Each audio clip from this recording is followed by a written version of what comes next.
Hi friend मु चक्रधर आपण देखुचंती Chakradhar Odia TV channel एही चैनल रे आपण मानकु स्वागत करूची।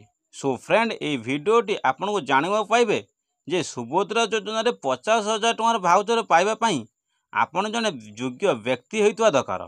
आपण पाकर राशन कार्ड जदी नाही किबा राशन कार्ड रे आपण स्त्री नाम नाही ताहाले आपण माने कोन करिवे। तो संपूर्ण वीडियो को देखंतु। वीडियो को जदी नुआ करी आसीचंती ताहाले चैनल को सब्सक्राइब करि देबे। तो सांग माने सुभद्रा योजना रे बेसिकली महिला मानक पई ए योजनाटी आरंभ होइछि।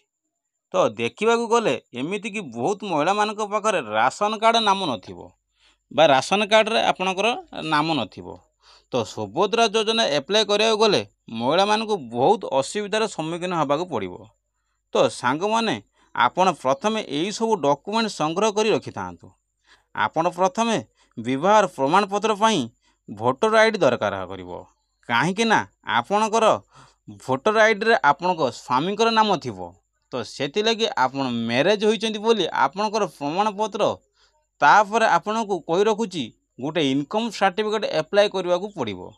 काहेकि ना आपणकर आय बा इनकम केते देखेबाकू हबो। तापर एड्रेस प्रूफ पई आपणको आधार कार्ड देबाकू हबो।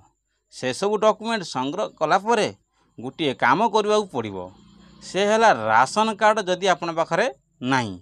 जदि आपणकर राशन कार्ड नाही तो आपण माने सीएससी सेंटर को जाई नुआ राशन कार्ड आवेदन करि परिबे। आवेदन करि साइला परे तो आपण माने को गोटे स्लिप सीएससी सेंटर रु मिलिबो। तो आपण माने सेही स्लिप को रखिथिबे पाखरे। आउ जो टाइम रे सुभद्रा योजनार प्रक्रिया आरंभ होई जिवो तो आपण माने ई योजना रे अप्लाई करि परिबे। ई राशन कार्ड स्लिप नै अटैच करि परिबे।